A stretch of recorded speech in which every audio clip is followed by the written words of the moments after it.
पता नहीं क्यों पर पिछले कुछ महीनों से सुपर हीरो मूवीज की हाइप लगभग खत्म सी हो गई है। कई सारी अपकमिंग सुपर हीरो मूवीज आने वाली हैं, पर मेरी वो एक्साइटमेंट कहीं दफन हो चुकी है। अब ऐसा नहीं है कि मेरे को उन्हें देखने का मन नहीं है, बस दिक्कत ये है कि उनमें कुछ फ्रेशनेस, कुछ नयापन नहीं है। तो अपने इसी कश्मकश को दूर करने के लिए मैं सोच में पड़ गया कि जो सुपर हीरो मूवीज का भूत मेरे सर पे सवार रहता था वो अचानक से आखिर कैसे गायब हो गया। क्योंकि ऐसा तो बिल्कुल भी नहीं है कि इन 7 महीनों में कोई भी सुपर हीरो कंटेंट ना आया हो। अपने मरवाले स्टूडियो को ही देखे तो उसने भी क्वांटम मेनिया, जीओजी वॉल्यूम 3 और सीक्रेट इन्वेजन जैसे कंटेंट हमारे सामने परोसा है, जिसे खाकर तो मैंने भी डकार मान ली है, बस शी-हल्क को छोड़ के। और डीसी ने इस साल भी 2 फ्लॉप मूवीज का कोटा तो पूरा कर ही दिया है। तो देखो, माल की कमी तो बिल्कुल भी नहीं थी। और हाँ, ऐसा भी नहीं था कि कोई भी मूवी अच्छी नहीं थी। डीसी की फ्लैश, जो कि भले ही बॉक्स ऑफिस पे कुत्तों की तरह पिट गई हो, वो भी एक बढ़िया मूवी थी। और वॉल्यूम 3 ने भी हमें मार्वल के टिपिकल सुपर हीरो जेनर से कुछ डिफरेंट ही दिया था। पर फिर भी सवाल यही है कि सुपर हीरो मूवीज को आखिर हो क्या गया है? क्या ये जॉनर सच में डेड हो रहा है? क्या लोग अब इससे पक चुके हैं? तो देखो, अपने एमसीयू के खड़े होने से पहले सुपर हीरो इंडस्ट्री क्या थी?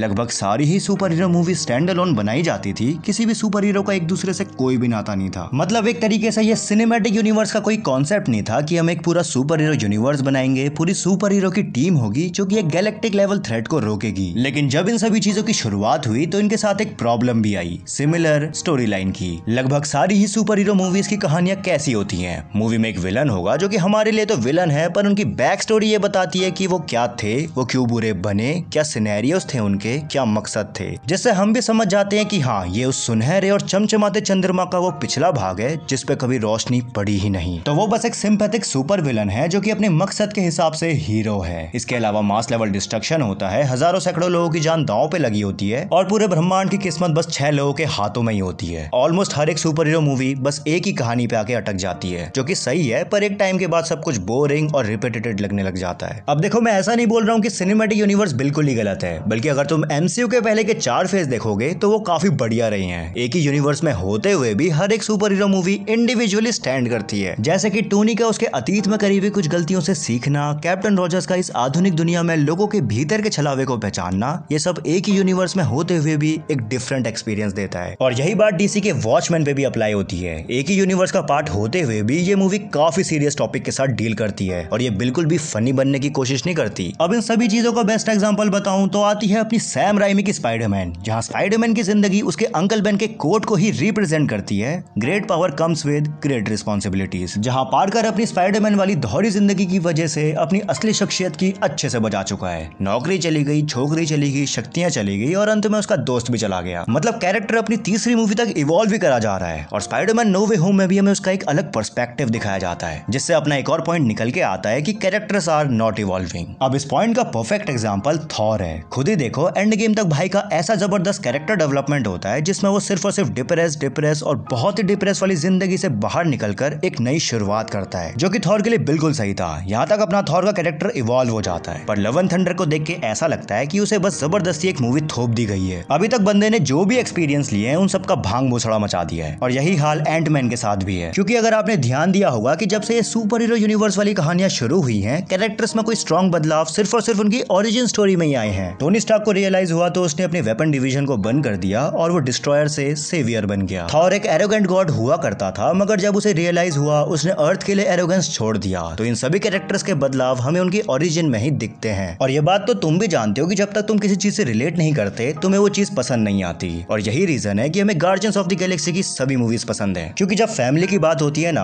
तो हर कोई इमोशनल हो जाता है। और यही रिलेटेबिलिटी और कनेक्टिविटी का सेम रीजन लोकी सीरीज में भी था। उस सीरीज के हिट होने का रीजन सिर्फ टाइम ट्रेवल नहीं, बल्कि लोकी के रियलाइजेशन का था कि क्या इस अनंत संसार में उसका कोई अस्तित्व नहीं। और अपनी इसी किस्मत को चैलेंज करने के लिए वो पूरे यूनिवर्स की लंका लगा देते हैं। और यही रीजन है कि हम सब लोकी सीजन 2 के लिए एक्साइटेड हैं, क्योंकि ये मार्वल के टिपिकल सुपर हीरो जेनर से कुछ हटके दे रही है। बाकी सभी मूवीज तो ऐसी होती जा रही हैं कि बस देखो, मजे लो और भूल जाओ। बाकी तुम अपने थॉट्स मुझे कमेंट में जरूर बताओ कि मूवीज का हाल ऐसा क्यों होते जा रहा है। और अगर वीडियो पसंद आए तो लाइक और शेयर तो कर ही देना वीडियो को। और अगर वीडियो कुछ ज्यादा ही पसंद आ गई हो तो चैनल को भी सब्सक्राइब कर ही देना। बाकी मिलते हैं ऐसी किसी और अमेजिंग वीडियो के साथ, तब तक के लिए गुड बाय।